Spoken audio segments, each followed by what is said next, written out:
మరి ఇంకొక మాట చెప్పాలి, మీ అందరికీ తెలుసు, మన భారతదేశాన్ని జంబూ ద్వీపం అంటారు. జంబూ ద్వీపం అంటే జంబూ ఫలం అని దొరుకుతుంది, చాలా ఇష్టం నాకు.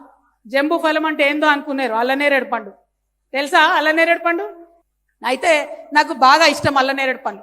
ఈ సంవత్సరం అల్లనేరేడు బాగా కాసింది.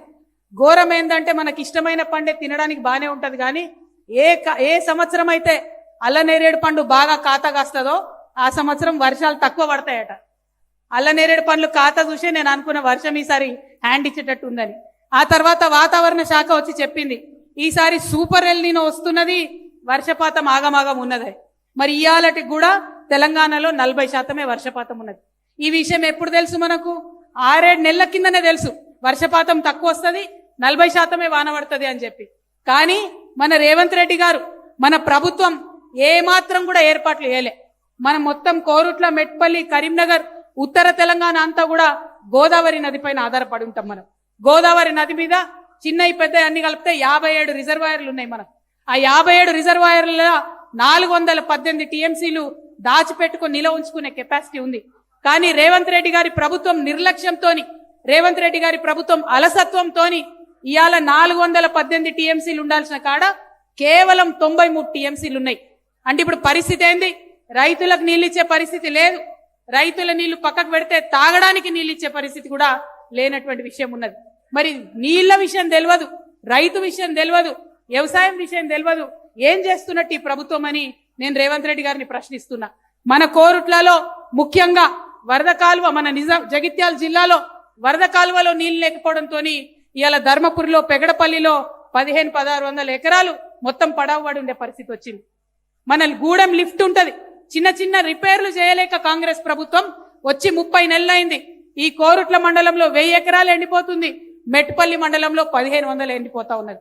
మరి ఇట్లా చూసుకుంటా పోతే, చెప్పుకుంటా పోతే కాళేశ్వరంలో ప్యాకేజ్ 22 లేక 7500 ఎకరాలు ఇబ్రహీంపట్నంలో సాగులోకి రానటువంటి పరిస్థితి ఉంది. అంటే ఎట్లా చూసినా మన పొలాలకు రావాల్సిన గోదావరి నీళ్లు ఇచ్చేటటువంటి పరిస్థితి కాంగ్రెస్ ప్రభుత్వానికి లేదు.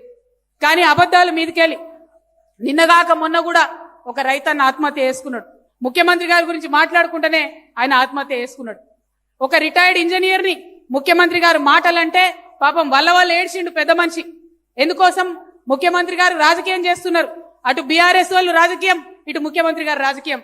ఏమని అంటే కాళేశ్వరం కూలిపోయింది కాబట్టి నీళ్లు ఇయ్యడటీన చెప్పినాం. మేమందరం 3 ఏళ్లకెళ్ళి చెప్తున్నాం, మేడిగడ్డ బ్యారేజ్ ఏదైతే పర్రెలు వాసిందో ఆ బ్యారేజ్ తో సంబంధం లేకుండా రైతులందరికీ నీళ్లు ఇవ్వచ్చు.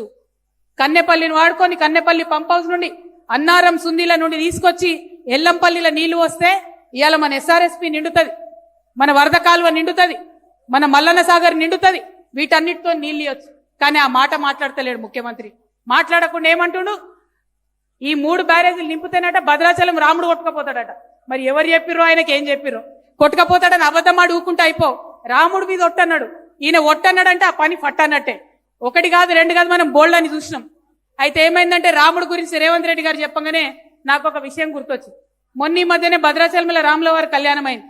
దానికి రేవంత్ రెడ్డి గారు సతీ సమేతంగా అయినరు, ముఖ్యమంత్రి గారు కాబట్టి. పోయి పట్టు వస్త్రాలు సమర్పించుకొని దండం పెట్టుకున్నాడట.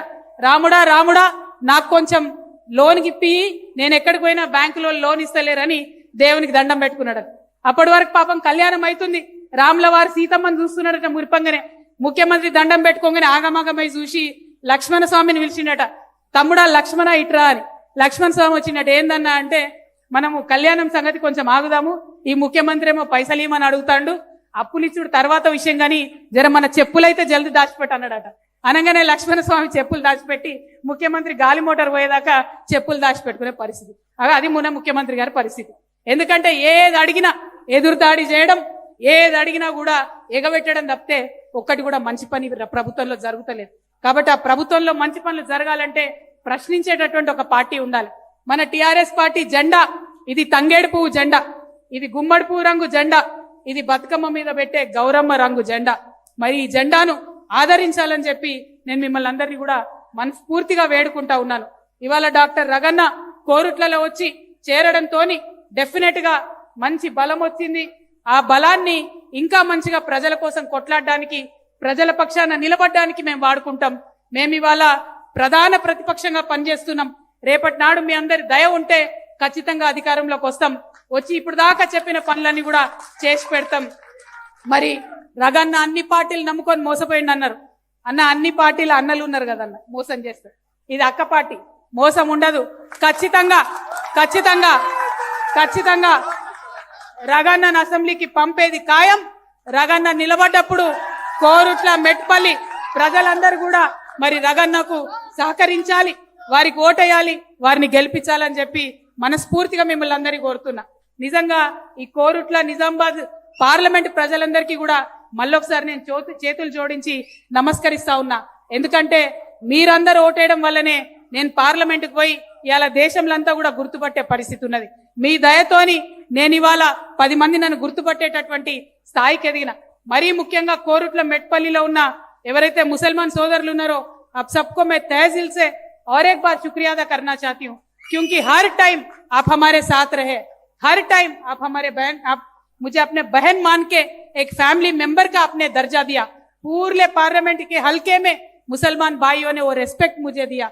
तो इसी रिलेशनशिप से, इसी रिश्ते से मैं आपसे मांगती हूँ कि आप टीआरएस पार्टी का तायद करिए, रगन्ना को सपोर्ट कीजिए, पवन को सपोर्ट कीजिए, टीआरएस पार्टी को आगे बढ़ाइए. हम आपके लिए काम करेंगे. Thank you. जय तेलंगाना.